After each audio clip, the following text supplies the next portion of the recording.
thank you so much for coming on the show. It's great to finally meet you because this is how we meet each other nowadays, through Zoom. So why don't you tell us a little bit about yourself and your organization and what you're passionate about?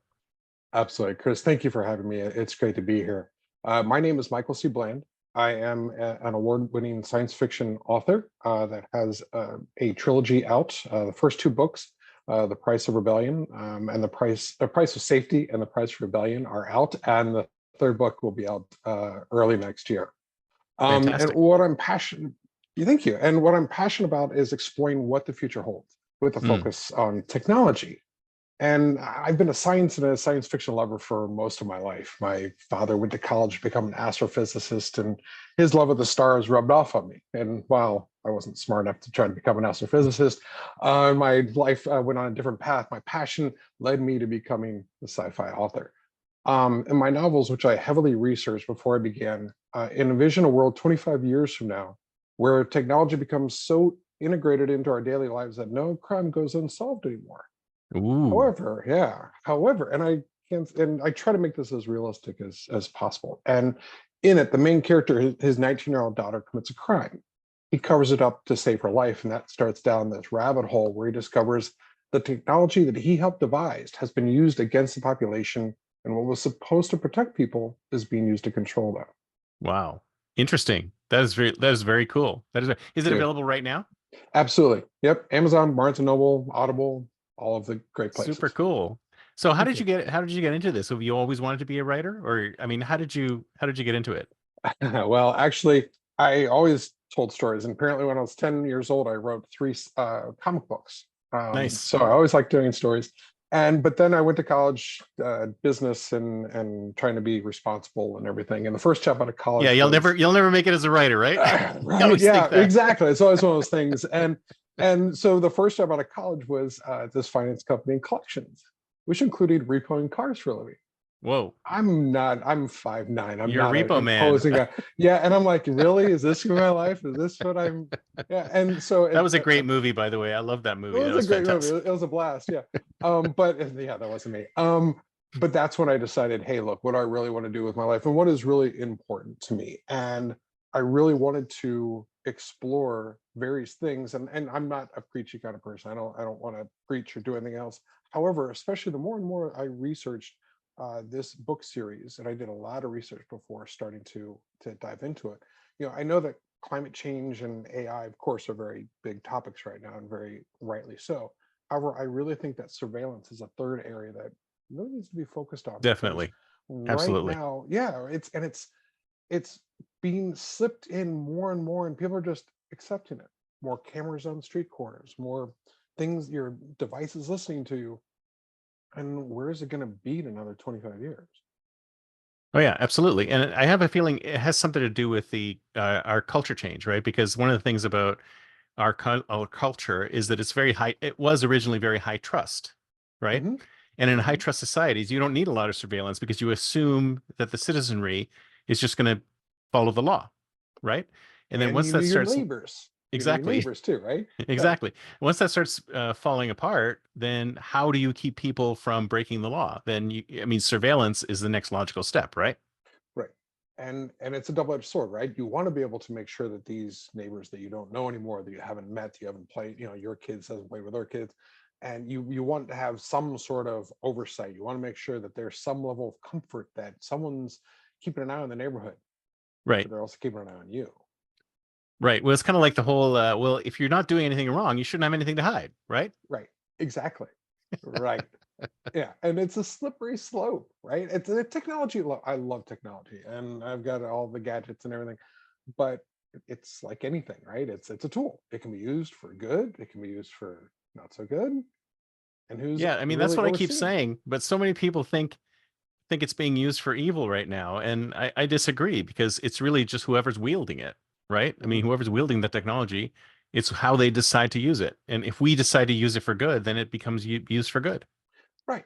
It is, and I don't know if there's really any. I think the biggest right now overall focus is for the bottom dollar. It's for Mm. advertising and for learning the data so that they know that Chris will buy a sandwich more likely than a pizza, and so therefore will send more ads for. You see what I'm saying? That kind of thing. Yeah.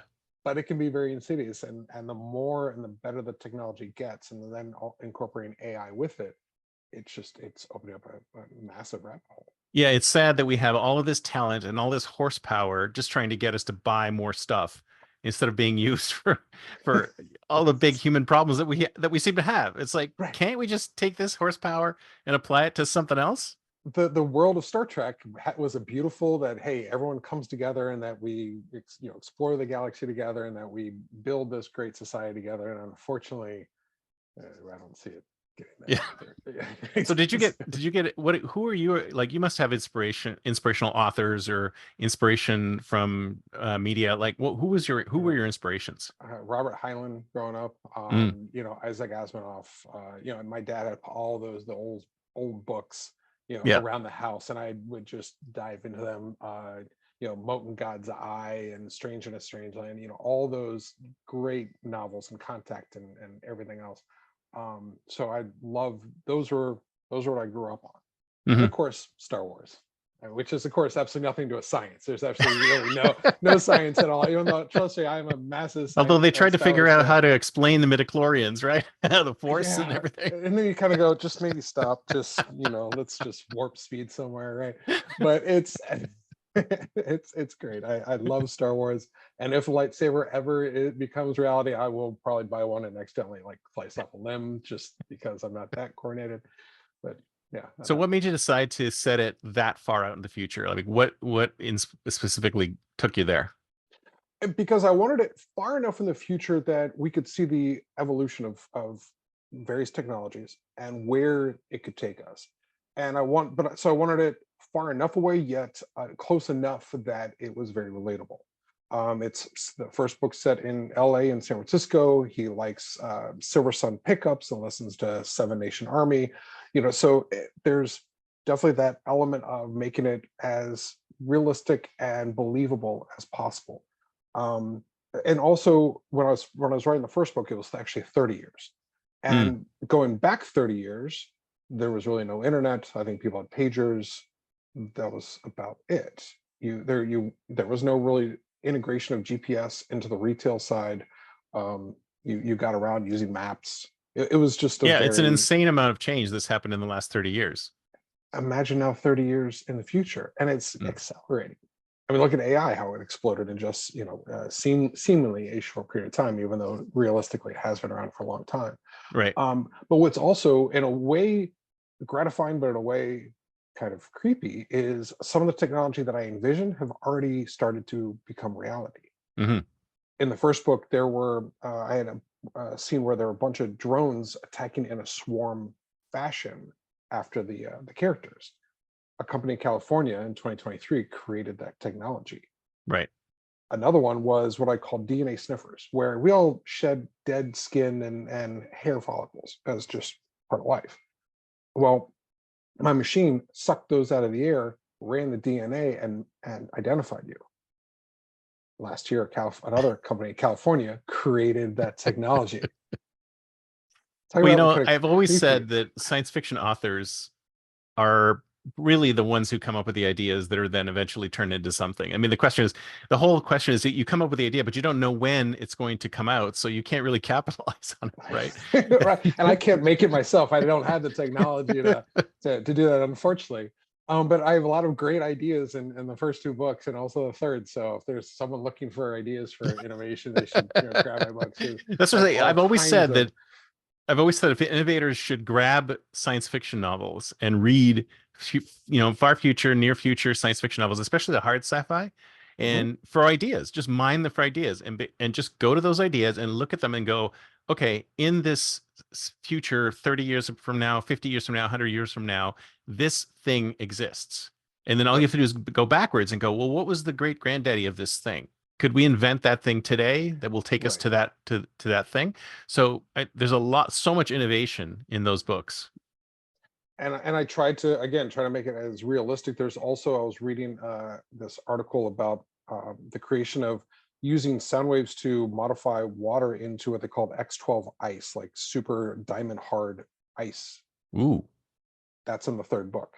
Cool. Of course, I created a weapon out of it because they gave me the idea. I kind of stole a little bit from the research side and actually Do you have make any it a Vanta real. Black or any of that stuff, like the super black? I do have various kinds of camouflage shields and camouflage kind of things, so it's a variation to a degree. Yeah. Very, very cool. Very cool. So can you tell us a little bit about some of the tech that's in the books?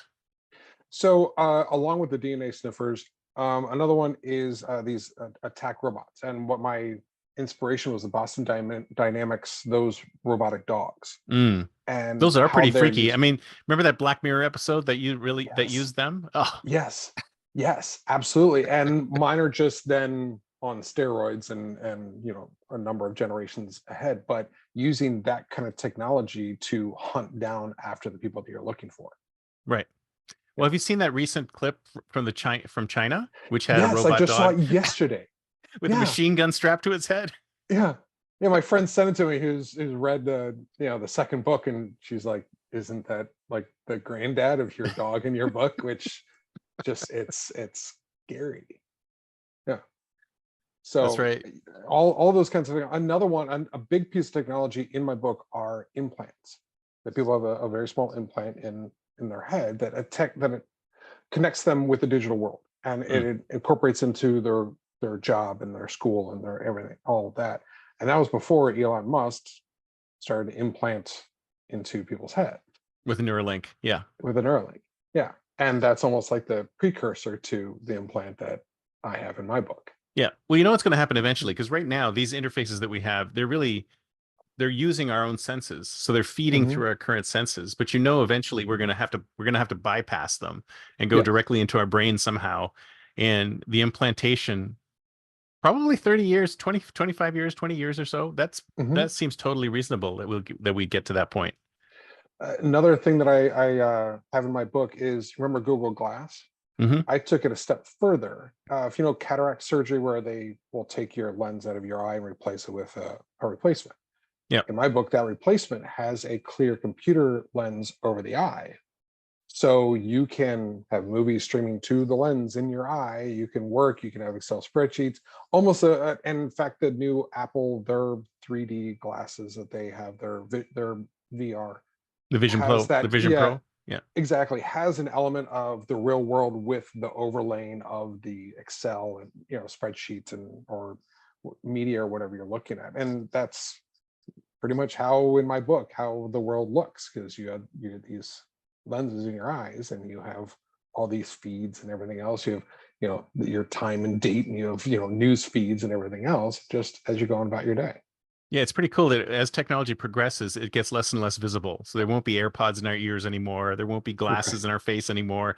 It'll all Right. just be sort of implanted in Hmm. ourselves. And Yeah. I mean, how do you feel personally about it? I mean, I'm all for it. I like bring on the implants. I'm all for it, just so long as there's a level of control that I have, that I can't be blinded. And Right. there's a line in my book about, if I can control what you see, I can control what you think. Mm, So I just want to make sure that they can't completely warp or manipulate what I see. Other right. than that, I think it's fantastic. Oh, I'm they're all warping what for. we see right now. Well, they are. Oh, trust me. And yeah, wait until the AI gets even better. Imagine another year or two, and the ads and the things and the deep fakes and everything. It'll be even more. It gets to a point you won't trust anything you Yeah. read, anything online, let alone your neighbors or anything else, right? Yeah, we're pretty much there. I mean, because basically what's happened is that we've gone from the face to face as the normal way of doing business, talking to Hmm. people, Hmm. to this, right? Yeah, This is our interface now. We're always interfacing through some kind of technology, and that technology can be controlled and manipulated, right? completely. So we've and COVID has done some of this, and all these, and social anxiety, all this stuff has turned us into these loners that are surrounded by technology that's coming at us, and we can't trust all of it. We Right. can't trust most of it, actually. But also, it's getting to a point you almost can't really avoid it nowadays. Oh yeah, it's impossible. Uh, yeah, you really can't. I mean, your jobs, your how you interact, how you bank, how you do so many things. Just it's the technology. It's not going away. Right, right. So are you an optimist or a pessimist? when it comes to this, comes to the technology? That's a great question. The science fiction writer in me is a huge pessimist. I'm Hmm. generally an optimistic person, but you start talking about technology and what can happen and where it can go.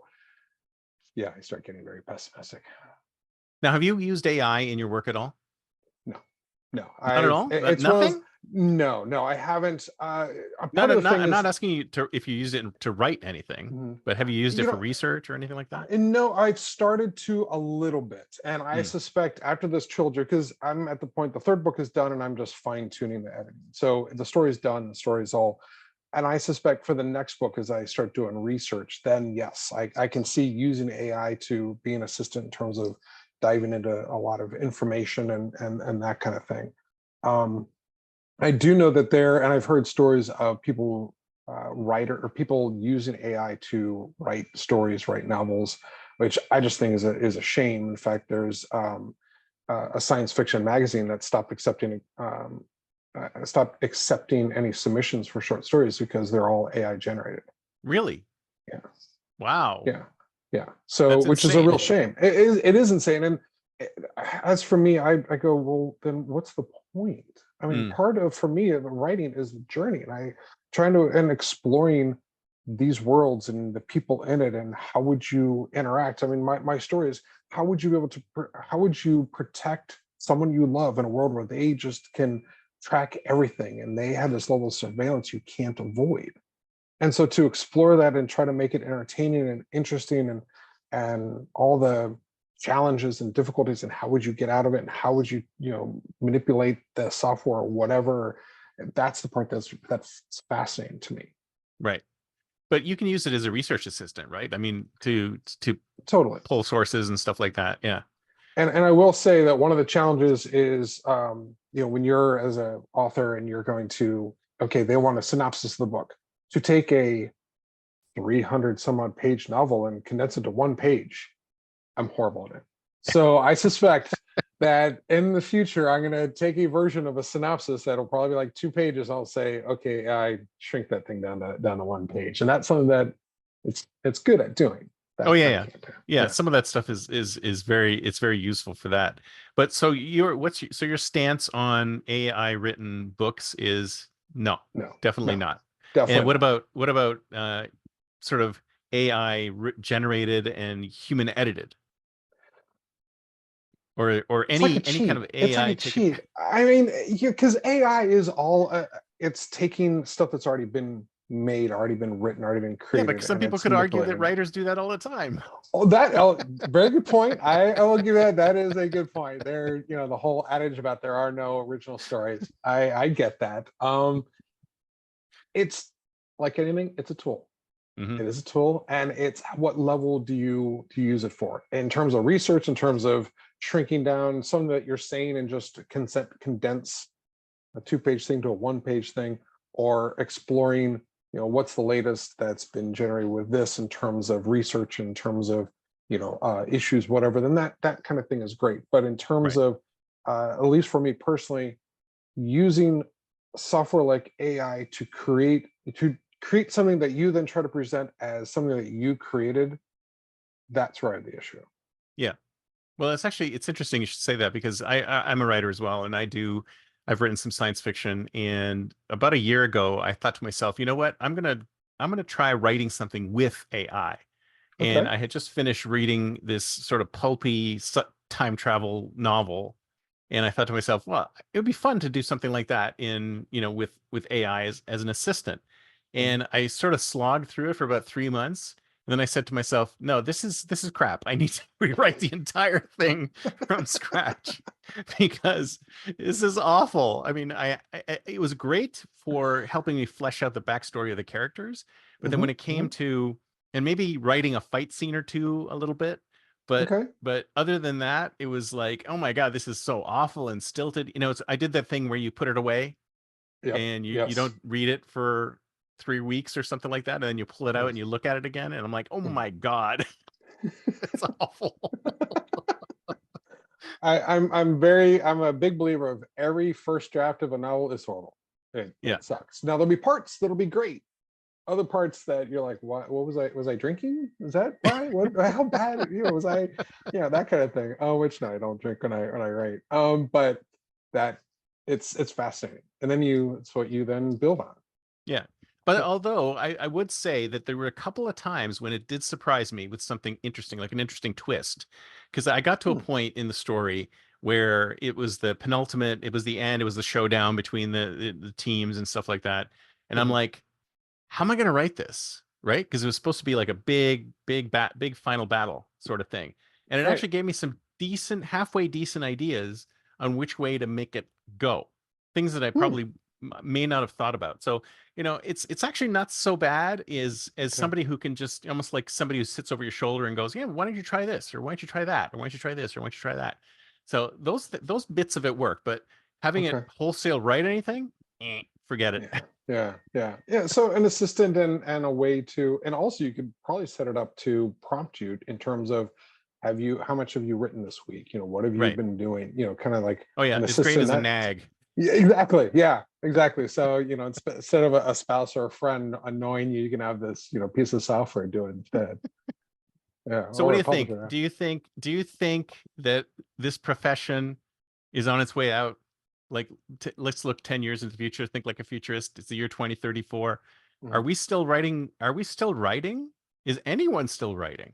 I think so, because there's so many people, and you go to any writing conference, there are people Oh, there's that still tons of there are people just writing. tons of people that are writing. Now the question is, now here's the interesting thing: how many people are reading? And we Mm, all read to a degree. Looking on, you look on Facebook, and you look on, msn.com, and you're looking at Yahoo, and you're looking at all the various things online, and social media and all that stuff, and X. So there's a lot of reading, but they're becoming more and more kind of bite sized, like right. X, and you just scroll Facebook, and if there's more than two paragraphs to whatever someone posted, do you read Yeah. more than that, Wall of right? text, right? Wall of Exactly. text. You're like, and next, right? And so there's that element. And so the challenge of having someone take that time to read an entire novel, especially for someone who is not as well known. Mm, I especially the sci-fi writer, I know that I'm fighting for everyone's time for podcasts, for YouTube, for Netflix, for the Facebook, for everything. So I need to grab your attention. I need to hold it and surprise you, and entertain you. And if you put my book down, you're not going to pick it up again. right. I have to be very aware of that. So as a writer nowadays, it's really interesting because I took this was a few years ago, took a writing class, and they're like, read Great Gatsby, Mm, which I'm sure most people have read, at some point in school. Reading it again, you can never get it published nowadays. right. First 6, 7 pages are just exposition. Not a single thing happens. That's right. That would Nothing not that fly would today. never that would never fly No, today.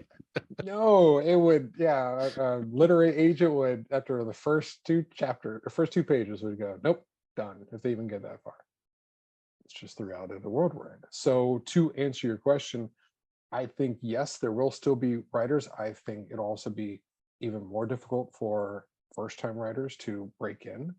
Now, the self-publishing market is a double-edged sword, right? It's just like where if you're a musician, YouTube, and if you get enough, you can actually try to establish yourself and try to get exposure Yep. online that you wouldn't normally get. Yep. Same with self-publishing. The problem is there's no gatekeeper, and for every great self-published book, there are so many that are painful to read. Oh, right. Exactly. And a lot of them are AI generated too. Well, nowadays, yeah, I'm sure that even more. So now you're going to have even more of a glut. So for someone who actually has, is traditionally even traditionally published like I am, and that doesn't have a big budget, because, but again, unless you're Stephen King, you're J.K. Rowling, Random House is not going to spend huge bucks, especially for an author whose last name is Bland. So, yeah, so I don't it's know. That would be harder to ironic. I get. would I would read a book by Bland. Well, I hope you do. So it's my last name, and my family's like, really, you're going to publish and that your last name? Like, No, I think it's great. I think it's a yeah, great last name for it's one syllable. I mean, you're there you good. go. It's done. Yeah, exactly. So it's easy to remember, right? Which a very quick aside, I go under Michael C. Bland because if you look up Michael Bland, he is the ex-drummer for Prince, and I'm nowhere near that cool. So that's why I had to do. He even has his own Wikipedia page. I'm like, oh, you're killing me. Um, but I do think that there will be great writers out there. There are ones. I have a friend. She's only 19 years old, and she's already written a few books and has won Nice. some awards as well. So there will always be writers out there. It's just it's going to be harder and harder in the more and more noise and more content that's out there to get known, discovered, grow. And I also think that the world of the past where publishers would develop a talent and give them 3, 4, 5 books to really get their name out there and establish the readership, that I think is also more than likely a thing of the past, except for Oh yeah. maybe a rare exception. Yeah, yeah. And isn't it true that there's a number of writers who started self-publishing and then they were picked up by a publisher? I mean, I Mhm. think that's probably it's kind of like the startup model, right? Right. Where these big companies, they see these independents go out and they spend a lot of time and money putting together like a really cool product, and then Mhm. it starts selling and they're like, "Okay, I want to swoop in." Right. Right? So it's the same. It's kind of Right. like let's let the author take all the risk, get Mhm. it out there, get it in front of people, and once it starts picking up, then we can swoop in Right. and take it the rest of the way. So Exactly. self-publishing becomes a proving ground for new authors, right? It can be. Yes. Again, so long as you are putting out, and it comes down to product, Right. right? That's the reality. Back to, trying to use AI and everything, and advertising and surveillance for selling things. Well, authors create product as well, Right. just like authors and actors and everything else. So do you think that people so you mentioned it earlier a little bit talking about how people are getting into shorter and shorter fiction. Mhm. I mean that's kind of what's happened to me. I mean, I started writing novels. I've been writing novels, and then I started writing short stories, and now I'm writing flash fiction. And I'm like, is this what people is this what people want to read? It's Or are people going to want to read novels anymore? Or are we well, there are instead of certain dinosaur? websites. Well, there are. Well, I always think that the novel will be still around. I mean, look Mm, at Game of Thrones, and those are yeah, massive books, yeah. and those are Those are hugely epics, popular. man. They are epics. I mean, they're talk about a time, commitment. It is a massive commitment Yeah, of time, my and son was trying to get me into Game of Thrones, and I'm like, oh my God, this is insane. Of course, he it's also insane. is the one who read all of Robert Wheel of Time, like beginning to end. Okay, so he's serious. So he probably also likes Terry Goodkind too, which is another great fantasy Yeah, author. Those yeah, books yeah. are massive Hmm. as well. Um, so I definitely think that there will be a demand. I just think there will be a readership. It's decreasing, I think, because more and more people in the world are shorter time, So do you think there's shorter a sweet focus. spot somewhere where I mean I noticed there's interesting new tools like what Amazon came out with something I forget what it was called. It was almost as a serialized novels. And there are some websites that also, yeah, that's something I was going to say, And then there's where and Campfire that does little ones. It seems to be. Sorry, go ahead. Mhm. No, but you're right to exactly what you're saying. Where you're going is that I think is trying to take follow that shorter attention span kind of scenario. And I've heard of certain writers who using that one of those kinds of platforms then did get a book deal because Hmm. they started getting readership and chapter by chapter, which actually is um, a good habit to do. One thing when you're with chapters, 'cause in my book I have almost every chapter an element of a cliffhanger. It's something to drive you to continue to read. And I've had Mm. people actually complain to me like I want to go to sleep. I kept reading, which is again what I want. I want you to A good lose sleep problem. over exactly. That's why you read read, right. Otherwise, you don't read it to be bored to tears.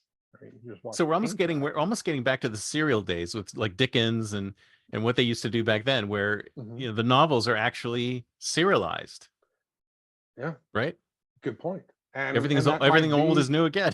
exactly cycle through, right? We keep thinking that we reinvent things, and all we're just doing is recycling in a new format. That's the exact same thing. Yeah, but and I think that kind of works, right? But Mhm. the problem with serialization is I find is that people tend to get long-winded. Like there's a lot of filler because they just want to keep it going and Mhm. keep it stretched out. And that's also another thing technology has done. It's turned books, 200-page books into 3,000-page tomes, right? I Right. mean, Now it's a lot easier to write massively huge books, which, may or may not need to be that big. Exactly, because it all needs to serve the story. Right. I've had ideas for the first two books, and I had to map everything out before I wrote anything because my worlds were very interwoven, especially when you're talking about hyper technology and hyper surveillance. You can't cheat. You can't Mm, have, oh, just someone just pulls his hat down and walks down the street. Okay, really? That's going to full surveillance, right? So you had to be. I had to really plan it. And unfortunately, I had some great ideas I had to just throw away mm. because it didn't fit in the world. But also to your point, though, some chapters are longer, some are shorter. It all just what fits with the story. Right. Right. It's And all in service that's of the the story. thing, is that we have to make sure that we align the story with the length. And that's the other thing that you can do now with everything being electronic, is that you Mhm. can the story can increase in size or decrease in size because you're not specifically trying to hit a certain page count. Correct. Yeah, it's Very fascinating. cool. Very cool. Yeah. So Yeah. this has been great. Thank you so much. Let's hope that novels will be around for a long, long time. I hope so too. And things feed from it too. I mean, Dune, Dune 2 that came out and actually I caught recently based on a novel. Yep. So many the Game of Thrones series, so many things that are based on that we enjoy in other formats such as movies or TV shows. Um, they, at the end of the day, a lot of them come back or start from novels. That's right. It's all about the story. And Yeah, that's, I think you exactly. can only, I think the novel writing and reading is sort of like the most imaginative thing you can do, because any visuals, any audios, you're taking pieces away. Whereas when you're reading something, it's all on the reader to imagine the world that you're creating. And I And think it's that's what yeah, makes it most immersive. and what I also love is that it's really an interaction between the writer and the reader. And this is one thing that I did. I wrote a very short story, but I was very vague about what the two guys in the story were talking about until the very, very end. And I did it that way, and I had various people read it and ask them what did they think the conversation was about before they found out what it really was about. And because readers bring their own experiences, knowledges, prejudices, experiences into stories. And that was just a very easy example, but I could take, in fact, for in the Price Rebellion, one of the characters in it, my sister's admitted that she envisions the character as Brienne from Game of Thrones, Hmm. huge, extremely strong, blonde white woman. Ironically, in my mind, she's African American. So, okay, I mean, but the essence of the character is still the same, and there's absolutely nothing wrong with Let how them my fill it sister in, look. right? Let them fill Absolutely, in the world. and because then that also makes it more their own. In fact, the covers for my books, the characters are in shadow because I don't want to I want to let the reader fill in what the characters look like. Yeah. And that's the best kind of media, is when the consumer or the reader or the watcher can actually put themselves into it at the same time, instead of just sort of sitting back and not integrating themselves into the story. Right. They feel part of the story. They're creating part of the story by reading it. Absolutely. Very cool. Well, thank you so much. This has Yeah. been great. So if Chris, someone yes. wants to get in touch with you, what's the best way? The best way is my website, www.mcbland.com. You can contact me that way. There are links to my books, the audiobook, um, and notices about what's happening next and all of that. Fantastic. Well, I'll put all the links in the show notes so people can go directly to your site. Thank you Great. so Thank you. much. Chris, thank you so much. This has been a blast. We Catch appreciate you you. later. Bye. See you. Bye.